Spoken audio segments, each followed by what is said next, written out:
This is part 2 of 7.2. We're going to be looking at revolving about the y-axis. Just as a reminder, when we're talking about a disk, it's just going to be the radius squared. There's no empty space. And since we're revolving parallel to the y-axis, it's going to be with respect to y. Let me move this out of the way. So the first example has a region that's bounded, and I'm revolving it about the y-axis. So I first of all draw my region.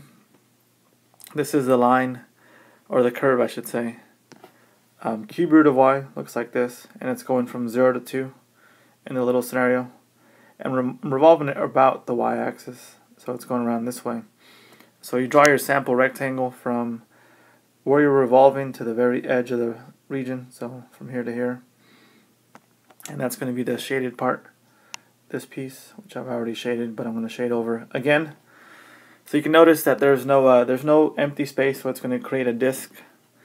And so the setup looks like this.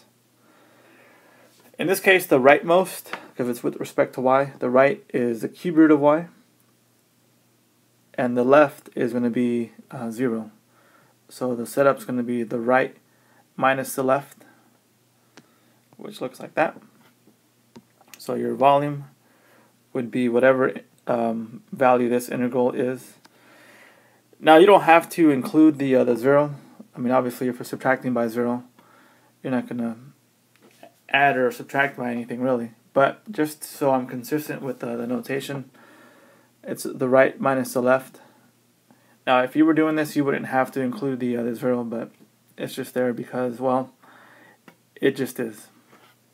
Now there is a you-try problem I would like for you guys to go ahead and try. You will probably need the use of your graphing calculator for. So tomorrow in the notes, I'm at the beginning of class, I'll check that you've actually tried this. So please take ownership of your learning. I mean, you guys are the ones that are responsible for learning this stuff. I already know it forwards and backwards, so just consider this as another learning opportunity that you guys are passing by not trying these. So even if you get the answer wrong, at least you're trying and you're learning, which is ultimately why you guys are in school.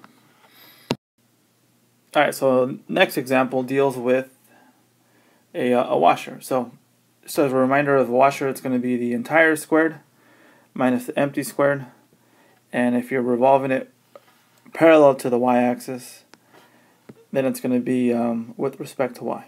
So let me move this out of the way. So first thing I do again is draw a sample area of the region. So this is what the graph looks like. And I'm revolving it around x equal to 2. So it's going to be a line that's off of the region. So I'm going to draw my sample rectangle to be from where I'm revolving to the very edge of the region. So from 2 all the way across this way. You can see that there's going to be some empty space in between. So all this empty space tells me it's going to be a washer. And I've gone ahead and kind of done my best to draw this so you can kind of visualize what it'll look like. But the relevant stuff is going to be, well, how the setup goes. Alright, so the rightmost is going to be the line 2. Then it's going to be the square root of y. And then the leftmost is going to be y squared over 2. So in this case, the entire goes from the very far right to the very far left. So it's 2 minus y squared over 4. And then the empty is going to be the right, which is 2, minus the left, which is square root of y. And then setting up the equation. Now I found out where they intersect. They intersect at 2.5.